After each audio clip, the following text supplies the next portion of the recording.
Hello and welcome to Nirmal Bang, ladies and gentlemen. I'm Hero Datia. We have with us Mr. Manish Agarwal, CEO at Nazara Technologies, joining in. Welcome to the show, Manish, and a pleasure to speak to you and get you on the show. Manish, my first question coming to you is how has the transition been with regards to COVID and business from the first wave to now? Hi, Hiral. Lovely speaking to you and a really big hello to all your audience. Thanks for having me here and giving me an opportunity to answer some of the questions which I'm sure you've gathered from your community. So to answer your question, if you see from the first, if I will talk about overall gaming and then I'll talk about Nazara's business. If you see the first wave, when it happened for gaming, people thought it's a vacation.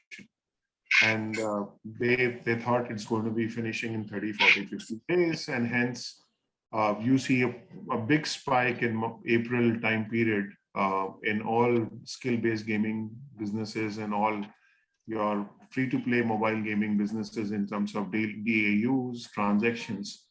Now that really kind of sustained for 30, 40, 50 days. Once people realize, oh shit, this shit is real. And this is going to last longer.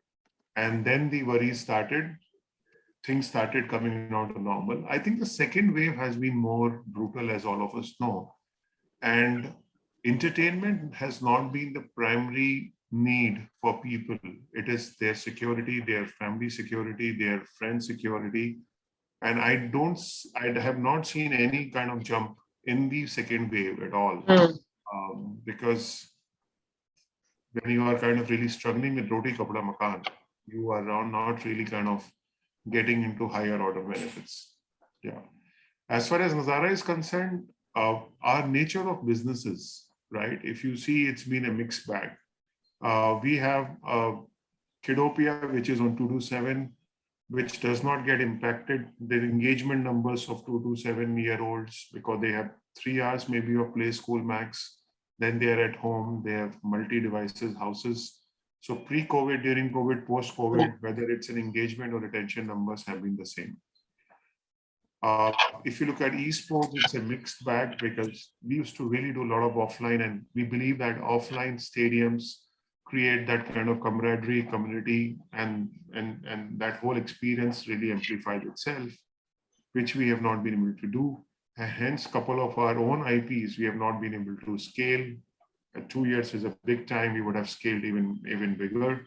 However, the positive side is the viewership has shot up of esports, of the events of our own events, as well as overall viewership of esports in this country has really shot up. The social competitive multiplayer gaming has really gone really high, which is a direct causality to esports watching, because it's the same audience which is doing play, compete, and watch. So in-app purchases have grown up, esports viewership has grown up, adoption or conversion of free-to-play guys to now playing serious gaming has really accelerated during this period. Overall market has kind of that trend, which could have taken a couple of years, has caught up much faster. And esports, so it's a mixed bag for us, but we have seen benefit of the increased viewership in our sports Kida on esports, and we have seen conversions of in-app purchase increasing in cricket, because as the habit of virtual items really increases. The skill gaming, we have been a sub 2%, a very insignificant player in the overall market of skill gaming, and hence we have neither seen the advantage nor the disadvantage of the skill gaming growth which would have happened in the rest of the market. Right. So overall, Manish, if you have to look at gamified learning and esports segment, this growth momentum that we saw in the first quarter of FY22, that has been pretty strong. Do you think this is something which we could keep mirroring in coming quarters and the trend will continue? See, if you look at there are two very different businesses. Gamified learning is a share gain business. You're operating in a mature category of US market where you are not defining a category. You are kind of really playing in a kids content apps and subscription where there are multiple entrenched players like YouTube, Disney, ABC Mouse, Khan Academy Kids. So what your job is to really create great content which can excite people to keep coming back and paying subscription, right? So we are a 4-5% market share business there. And the causality of our ability to get more consumers to try us is directly proportional to how many net new subscriber additions we do. So it is not a function of any, it's not a new category kind of creation. And hence the levers are far more predictable, that if you are able to spend your marketing dollars, keeping your number of months break even and your LTV CAC parameters in place, you can continue to grow. If you would have seen in Q1, when we announced the results, our marketing spends had come down with almost 50% compared to Q4, because we were not able to spend that much of money as the Apple issue happened on 26th April, and we didn't have the attribution funnel for us to optimize from click to subscription. And hence, whichever platforms we could spend with the visibility of funnel optimization, we did.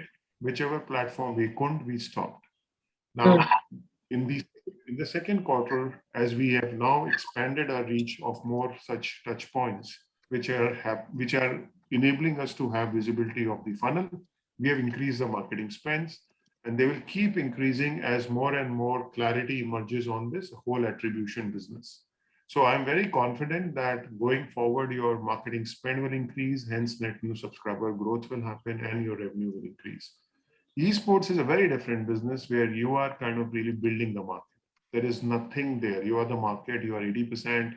You have to create esports IPs, you have to create whole content around it, which people can watch on MTV and other platforms.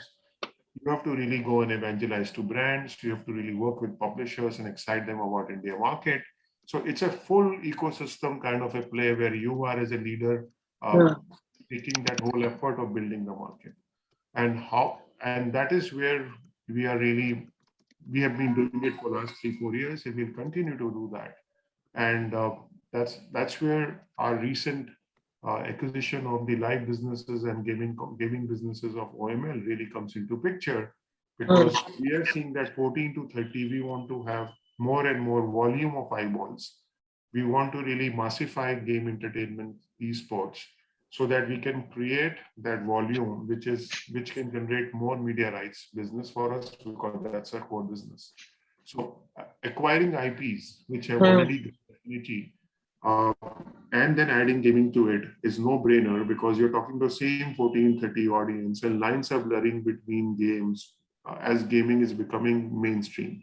As gaming has 450 million people, you are talking about gaming being the dominant form of entertainment, and music and comedy, which have already kind of a great affinity. You can add gaming to it, and then you are getting IPs, you are getting publishers, you're getting advertisers, you're getting OTT platforms. All of them have common intersection with you today. You are just now making it more important and deeper connections with all of these external partners. And that's where it helps. So for us, that's a job of building esports, and we'll continue to do it in this country. Right. And so expand it to other countries as well. Right. So esports is still at a nascent stage, So what is the kind of role Nodwin is playing in this entire ecosystem, and what would the future planning be with that? So Nodwin is, what is esports? I think therein lies the answer to your question. The esports is enabling people and millions of people to watch great content, which could be live as well as on demand, right? Where does the live content comes? Live content comes from professional marquee tournaments where the best players are competing with each other, right? Nobody is going to watch me playing a Free Fire or a BGMI. They will like to watch the top 200 players really playing. So Nodwin's role is that for multiple games which have a massive fan following, to create formats which involves the top 200 players of each game to compete, and then create that content and viewership experiences, distributed and monetize it. So what is Nodwin doing? Nodwin is creating amplification of these games, which will create more gamers. Mm. Nodwin is building an ecosystem of streamers, casters, uh, teams, which will earn money, because if Nodwin can really give more prize pool, can get more sponsorships, can make more zero to hero stories, they will earn more money. So the ecosystem, the larger the ecosystem becomes, the wealth distribution happens across the ecosystem. And once the wealth distribution happens, it attracts more and more people to come in. So Nodwin is carrying that whole flywheel of esports across the ecosystem, and that's what we are doing here. Right. And overall, if you see in terms of where the revenue mix goes, are we expecting that to change in the next 2 to 3 years between segments? At Nazara level, Yeah. Nazara level revenue mix is a very fluid situation, right? Because we have, the way we look at it, we have 4 rocket ships. We have esports, gamified learning, freemium, and skill based now, right? And all of them are operating in a very large TAM and very strong tailwinds of consumers. And in some of the businesses, you see 41% gamified, 40% esports, they got some scale. In the businesses like freemium and skill, we have not got scale. And we are fixing that so that each of these rocket ships have some threshold. And my view is that anything below 100 crores or $15 million is not a business for us to really spend time. So through a combination of M&A and organic growth, we need to really have these verticals also growing, right? And hence, how fast we do organic growth plus how much of M&A are we doing, right? In across these 4 verticals will define the revenue mix. And some of these opportunities, like freemium in India, there are lesser opportunities, while skill gaming, there are many more opportunities, right? Esports, there are very few opportunities in India. You have to build outside. Now, where you go outside, emerging market. Are there large revenue opportunities? No. You have to go and build it. Gamified learning is a share gain. You will have outside India opportunities. So gamified learning, freemium, you need to really scout your market in US and Europe and do for M&A. Skill gaming, it's more here in India and you can really do that. So a pace of our M&A and the organic growth combination will change this revenue mix. What I'm very sure about, that 41% and 40% of esports and the gamified learning is not going to be 81%. That will reduce. Other 2 segments will grow in next 2 to 3 years. Right. And overall, in terms of where growth is concerned, how much of it will rely on our marketing spends as well? Because clearly, our first quarter FY22 marketing spends have been way lower than what we spent in the first quarter of FY21.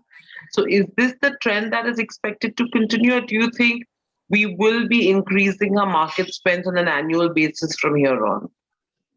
Hiral, as I explained to you, the biggest marketing spends we do in gamified learning in Kidopia, right? That's where the biggest marketing spend happen. And there, in Q1, as I've explained to you, because of the attribution issues, we were not able to spend. And hence you see the drop, year-on-year drop or quarter-on-quarter drop, both drops you will see in marketing. Our objective is to keep increasing our market share in this market. Today we are a 4-5% market share. We want to be a 12-15% market share. We have seen the opportunity. We know the opportunity size. We have seen our KPIs. So it is our intent to keep increasing the marketing spends, right? We have 2 guardrails: how many months of break even, and what is our quality of users which we are getting, so that our LTV CAC equations don't suffer. These are our balancing checks and balances, while the intent is to keep increasing our marketing spend, because that has a direct causality to net new subscriber addition. Right. And overall, in terms of the new privacy policy that was announced by Apple in April 21, how has that impacted the business? That's what I just discussed, that it has impacted our ability to optimize the onboarding funnel of new user acquisition.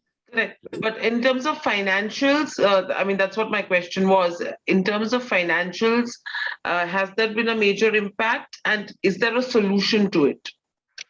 So financially, if you see, you will be very happy because EBITDA was 41% margins, right?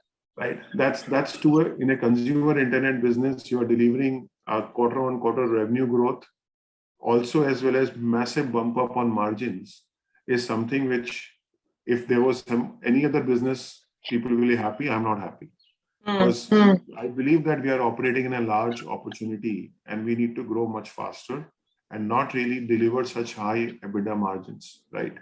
So, which is what we will do financially. We will like to have a 8 to 12% kind of EBITDA margins, but plow that money back into marketing spends so that we can continue to grow faster, right? Right.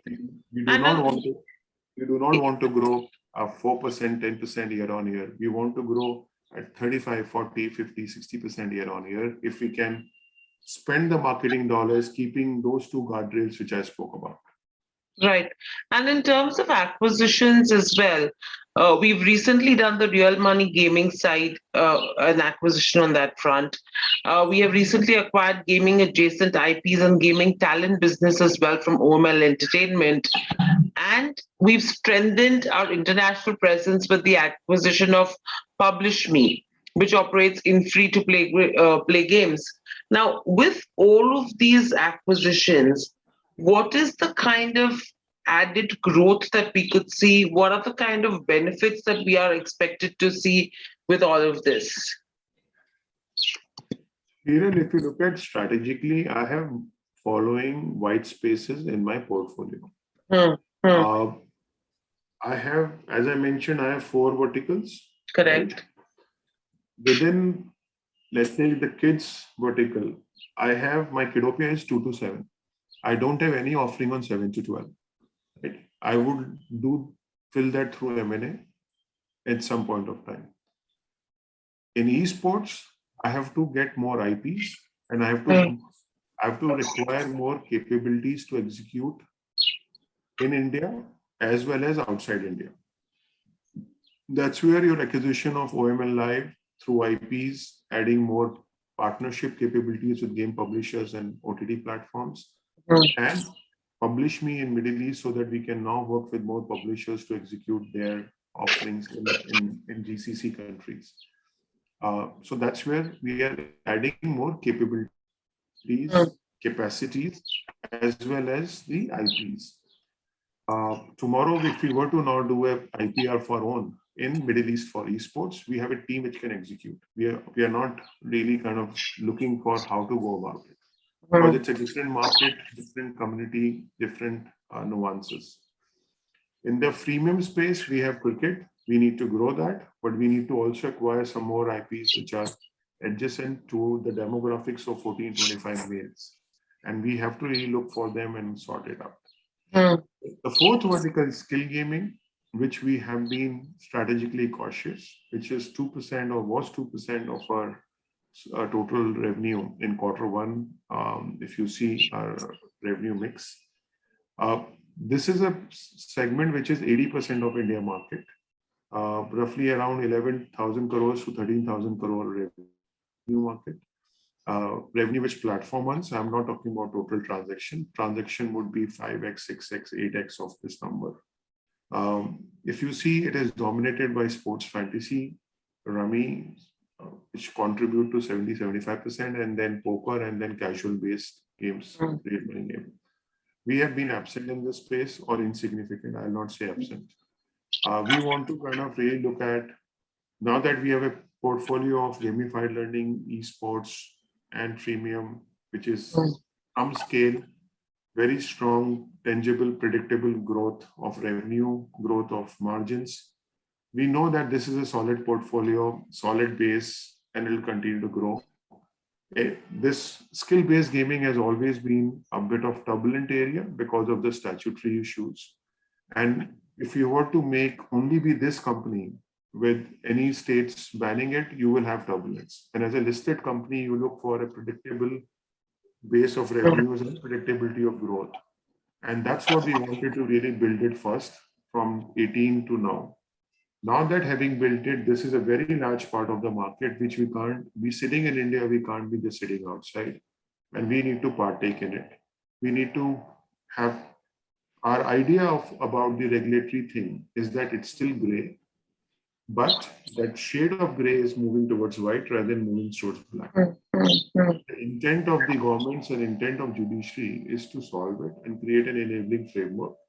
And that's where we are really stepping into it with our acquisition of open play so that we can really start building a common one platform, one network where we can really have more and more consolidation opportunities which are available in this market. We can consolidate onto one tech platform, and then we can really build scale of concurrent users and liquidity so that we can become a significant player. We believe, as you know, that in any vertical we want to be in the top leadership. We do not want to be just yet another player there. And hence, looking at the skill gaming, that's where we have started with open play. And we will keep moving our thought process on skill gaming to keep consolidating more assets to build scale. Right. And Manish, overall, in terms of the global distribution network, I mean, we're there almost in 58 countries, which include Africa, Middle East, South Asia. What's the geographical expansion plan for Nazara? And on a blended basis, where do we have higher concentration if you have to take all segments into consideration? So if you look at today, US and India are the two big markets, right? That's where we make our revenues. And the Africa, Middle East are smaller contribution. These are the two markets which we cover. And foreseeable future, I don't see that changing. Right? US and India will continue to be the two primary markets for us. Right. And overall, from here on, what's the kind of growth we are looking at in the next 2 to 3 years? What are the milestones that Nazara is looking to cross in terms of, clearly growth, absolute numbers, and focus area?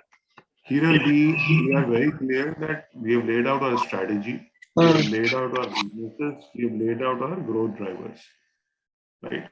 And we are really kind of driving. One is organic portfolio, amazing team, great founders. With right incentive structures, they are going to drive it as hard as they can, right? And then at the corporate level, the beauty of our structure is it creates some mental bandwidth for us to look at white spaces and keep plugging them.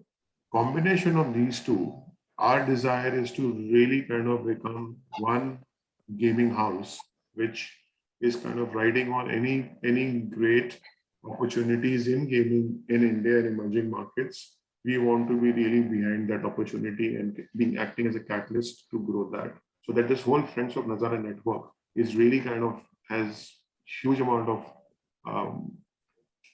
amazing founders associated with it. Given that strategy, it's absolutely difficult to kind of really look at what guidance can I give, what absolute numbers can I give, because it's a fast changing. Right? Even the numbers which you would have kind of seen from various research houses, once we have done more and more acquisitions, those numbers become a fait accompli, and you will kind of have to revise those numbers even higher. Right? So that's how we are. We are constantly adding, evolving, growing. And for us to really give a guidance will be a